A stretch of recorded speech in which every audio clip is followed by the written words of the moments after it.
Hello, friends, and welcome back to Stories About Entitled People. We start our video with a story in which our OP found a loophole in the regulations of his evil corporation. But before we begin, don't forget to subscribe to our channel if you're new here and turn on notifications so you don't miss a new video every single day. Here we go. The future's so bright, I gotta wear shades.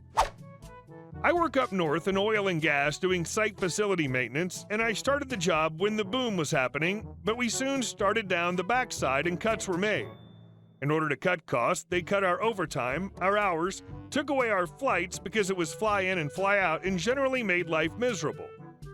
I could see the writing on the wall, and I was an unticketed carpenter, so I decided to go back to school and get my JM papers. Before I went on my school break, we got a new journeyman, and he asked us how we can live on X amount of wages and pay for our flights as well. We told him that our wages are X plus 10. The company was paying new hires about $10 an hour less than us, which explained why they were trying to get people to quit so they could replace them with cheaper labor. I had arrangements to do my third and fourth year all together, but as my school date was coming up, they started talking about putting off my year 4, effing me around. It took me over a year waiting to get into that class, so I wasn't going to put it off. I decided to quit if they effed me, but I didn't tell them. So this is near the end of the calendar year, and school was November, December for 3, and January, February for year 4. The first thing that I did was schedule 100% of my dental benefits for December, me and my 2 kids. I also scheduled whatever else we could do dentally for the new year, early January. We also had a Visa account that was $1,000 per year for health spending. You could use it at the dentist for whatever wasn't covered, pharmacy, optometrist, those kinds of things. So I went to Joe's Optometry and bought some sweet glasses for reading that had a picture of a horse with a guy with a stick and a little ball on it. I also got every bell and whistle for the lenses. Perfect customer. The salesperson, bless her soul, offered me sunglasses, and I said I couldn't do that, it's only for health. She told me the insurance company doesn't get itemized receipt, they just see Joe's Optical for X amount of dollars. Oh yeah, I'm in with some sweet Ray-Bans with 2 pairs of polarized lenses. No problem. So the company I work for had a bunch of contracts, and there were about 800 employees in total. I'd say about 60% of them were single male, about 10% females, and the rest married guys. We had a junior Sparky who's all about bling, so I told him he can go to the optometrist with his card and get sunglasses. I told everyone on our shift, F them, free sunglasses. I might not have overtime anymore, but thanks for the sunglasses. And I waited. And nothing happened. I was expecting everyone to be sending messages thanking me for the loophole, but nothing. So I showed my Sparky the receipt and my Visa card number to prove that I'd done it. Next day, I see him on Facebook with a new pair of sunglasses, saying that he also ordered some limited edition Ferrari sunglasses from his local optometrist. Initially, he didn't believe me, but now he was all in. I picked the Sparky because he was all about bling, but he was also with the company since day 1, and he knew absolutely everyone, including people on the other job sites. 800 people. Back to me. Because of the turnaround schedule, I was scheduled to go back to work somewhere around January 10th, and they had unilaterally changed the deal. In school, we weren't allowed to miss days, so my kids and I had all of our dental work done in the Christmas break on the January side. Lucky for me. I also asked the dentist if I could pay it forward and pay for 2 cleaning sessions sometime in the next year. I used our Visa health card, what was left. I went back to the optometrist and got 2 more pairs of sunglasses. I used up my Visa card and my yearly dental allowance in the first week of January. I officially quit the day before they forced me back to work. My coworkers told me middle of January there was a company-wide meeting about sweeping changes to the benefit program. They were changing companies to become more streamlined, and the benefits naturally were sharply decreased. The Visa health card vanished. My guess is because they had a $500,000 optometry bill. I finished school in the top 3 and happily had $10,000 worth of dental and $2,000 worth of sunglasses and glasses paid for in the last week of December and the first week of January. Not only do I wear my sunglasses at night, but the future's so bright, I gotta wear shades. And our second story. Personal responsibility? Okay. I've been doing all my shopping online, from groceries to clothes, everything, which means I usually get a lot of deliveries. I also buy a lot of stuff for my family to use, especially when groceries and basic necessities. I started buying from more small local businesses, it being the pandemic and me wanting to help them more instead of big businesses like Amazon. This has meant having to deal with incredibly vague or straight up wrong delivery information. I've worked at a small business before, so I expected these problems and don't mind it. Cue a few weeks ago. Mom doesn't work anymore, Sis is on term break, and I'm working from home having a meeting. A delivery comes and no one answers the door. I have my headphones on so I can't hear the bell. The delivery man calls me and tells me he's been ringing the door and no one is answering, even though he can hear the TV.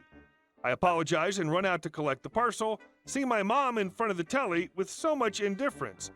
This makes me mildly annoyed and I ask her to nicely help open the door next time. Immediately she screams at me for assuming she has nothing to do, which sets off this shouting match between her and I. My sister comes out of her room, takes my mother's side, and shouts at me for being rude just for expecting my mother to answer the door. At this point, I'm livid, and I ask if it's too much to expect my own family to help with these things, especially when I'm working. They both go on about how it's my personal responsibility to collect my own deliveries and that I should not take for granted that they'll help just because they're home. And that I should tell them when I have deliveries coming, to which I try to explain about the often vague delivery estimates I get. This one in particular was supposed to come 2 days later. I point out to them that most of the deliveries that come for me end up being shared by the family, i.e. the groceries, coffee, necessities, etc., and that at the start of the year, before my mom quit her job, I was working from home alone collecting everyone's deliveries, even when no one tells me about any incoming ones. I singled out one day my sister had 4 deliveries and I collected them all with no complaints, but obviously none of it gets through to them and I give up the argument since I was outnumbered. So I stopped ordering groceries for the whole family and food runs out. Both mom and sis just assume that I would order more, and when I don't, they question me about it, and I tell them that it's their own personal responsibility to get their own groceries. A couple of deliveries came from my sister when she wasn't home, and I didn't bother receiving it because the personal responsibility was hers to collect. Plus, she didn't tell anyone about them. Turns out one of those deliveries was a laptop, and because no one answered the door, it was left outside and got stolen. My sister got, rightfully, angry at me and my mother, but I used their bullcrap personal responsibility excuse back on her. Now no one's talking to each other, but I don't care. I feel like I've willingly and readily helped them, but when I ask for help in return, it's way too much for them to do so. This might be petty AF, but F it, it's the card they chose to play. Even a tiny place that acted as a temporary placeholder would be better than this. Good luck. And our last story. My husband is the CEO of Pepsi Company worldwide. The cast: EM entitled mom, PD poor daughter, BAM bad A manager, me 19-year-old OP just trying to survive the summer. This happened about 10 years ago when I was working at the now-defunct but fabulous Limited 2. I worked there most of my senior year of high school and during some college breaks. This particular Limited 2 was located in a very wealthy suburb of D.C., lots of high-ranking government officials, diplomats, foreign service officers, high-powered business folks, etc., etc. Going into the job, I fully expected that the children would be the hardest to deal with.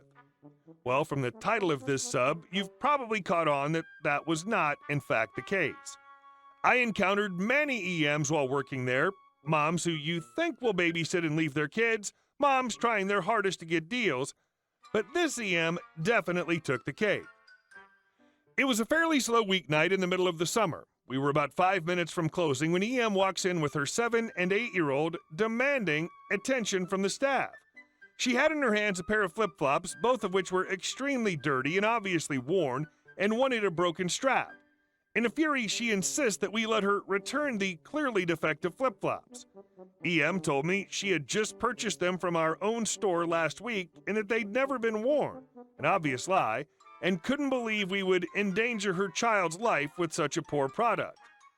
Now, like I said, I had worked at this store off and on, but I have a weird, largely useless memory for remembering seasons of items, and whether or not they'd ever gone on clearance or not. I knew with 100% certainty that she had actually purchased these flip-flops a year ago and during our BOGO clearance sale, since these particular flip-flops were clearance inventory shipped in from another store for that sale. I was puzzled as to why she was so pressed to return a practically free pair of flip-flops. She was very well put together and had all the appearances of upper middle class. I told her that we would not be able to take them back due to them being well past the return period of clearance item, final sale, and because they were obviously worn. EM, of course, demanded to speak to a manager. I obliged and brought out Bad A manager, who luckily was the type who took zero crap from these rich people. She gave her the same answer. At this point, EM absolutely lost her crap, much to her daughter's embarrassment. This must happen often. She starts screaming at us at the top of her lungs. My husband is the CEO of Pepsi Company worldwide. He's friends with the CEO of Limited Too, and I will ensure you that our CEO friend will have your jobs. Now, my manager knew immediately that was a lie. The CEO of Pepsi at the time was a woman and had been the CEO for a few years and was a top executive at Pepsi during the 90s. She had learned about her in business school. Not only that, but it was highly unlikely this woman would live near our store if this was indeed the case. Bam, who at this point had put in her last 2 weeks and wasn't worried about getting fired, replied, Lady, unless your husband somehow became a woman, that is impossible. Pepsi has a female CEO, and if you're so rich and high-powered, why are you so desperate to get a few bucks back on some dirty old flip-flops? Time for you to leave. EM turned so many shades of red, I thought she was actually having a heart attack. After what I felt like an eternity of watching her fester, she screamed some obscenities and screeched, I am not a lesbian! How dare you!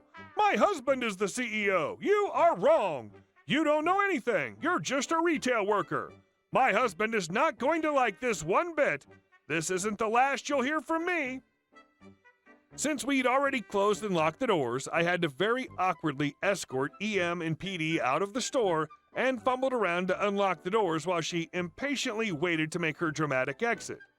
She stomped off into the distance and was obviously never heard from again, either through her or corporate.